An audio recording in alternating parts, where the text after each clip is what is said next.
Oh, I didn't see you there. So for this week, we didn't have as much going on. We kind of just took it easy for this week's video, and we thought, why don't we just do a gear video? We know all you gear heads and, you know, nerds like me and like my partner Bobby are interested in the stuff that we use. So I'll start with the drums, but let me do a transition fill first. For what we do here, this is a Gretsch Renown kit, American made, 7-ply maple shell, 13, 16, 24 by 14 kick. This thing is a monster, and it sounds pretty freaking gnarly. And a Ludwig Superphonic snare from 1966. You can actually see the stamp in the inside of the shell, which is pretty cool. I didn't know it was even that old when I bought it, but you know, it's the Superphonic sound. I play Dream cymbals. I use pretty much something from all the lines. These hats are 15. It's a Bliss paper thin on top of an Energy bottom. This is a vintage Bliss 22-inch ride. This is the 20-inch Bliss ride. This is actually the first Dream cymbal I ever bought, and it sounds just beautiful, and it's aged really beautiful compared to this guy who's about 2 years old. It's just another Bliss. It's a crash cymbal, 18-inch. I usually pair it up. This is kind of set up for kind of a more jazz setting, but as you've probably seen in a lot of the videos, I pair it up with the dark matter. It's kind of like a yin to the 18-inch Bliss's yang, and they sound absolutely gorgeous together. I also have a 21-inch Energy ride, which has an awesome bell for, you know, for metal or, you know, harder rock projects. The 20-inch Bliss ride I use for jazz or like more vintage kind of a sound. It's a great crash for rock as well. And I also have some 14-inch Bliss hats that we use.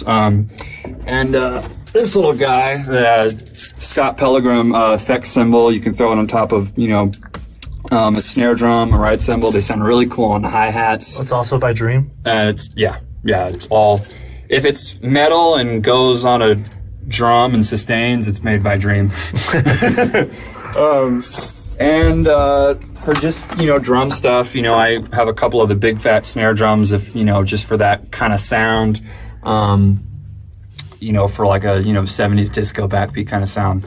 But yeah, that's pretty much it. So, pretty much the 251, the 47, the 87, the 67, whatever flavor, you know, it really depends on who the singer is, you know, what kind of vibe you're going for, but we do have pretty much whatever option covered. You come over here, the outboard gear is, I'm a little bit of an addict, but you know, pretty much any flavor is covered. The, you know, neutral, really covered, 610 universal audio, the Neve flavor, the API flavor, germanium even, which I love the channel limited germanium a lot, driving into the 1176. And then you have the 4710D down here. Each one of these has 1176 style compression, and it actually has conversion in it, which is helpful. And then Avalon 737. This will soon be gone. We don't know what we're going to replace it with. And then our mastering compressor. In-house instruments, you have a choice of American Strat, American Les Paul. My personal favorite is a PRS semi-hollow custom, special, semi-hollow special. Really lovely. And you got the switchable, of course, between the humbuckers and single coil with a narrow field in the middle. So just about any tone you can really kind of grab, and you get the little... I just love this guitar. It's available. Real quick, I'd have to be remiss if I didn't mention the 70s Univox bass. Really kind of random company, but it's got a really, really cool sound. Kind of aggressive, but not too aggressive. Complements the Rickenbacker well. In addition to that, you know, we got the jazz guitar, full hollow body, Gibson style guitar, an acoustic J45, is it? J50. I don't know the names. Acoustic Gibson, and two classical guitars. I mean, I'm pretty sure, like, from Rubber Soul to, like, Magical Mystery Tour, Paul used exclusively his Rickenbacker bass. Now this one is from the 70s. I think it's a mid early 70s. It was my dad's. It's in pretty good shape. So, you know, when you want the Rickenbacker sound, we've got it, you know, authentic. This is not a new version. This thing is really, I love the action on this thing, in particular for how old it is. It's really nice. Yeah. If you can see that, It's been taken care of. It's got the cool shark fin inlays, which, you know, it's just cool looking. But it's just cool. If you want this sound, we've got it. We have the KM pair, you know, the small condenser KM style mics.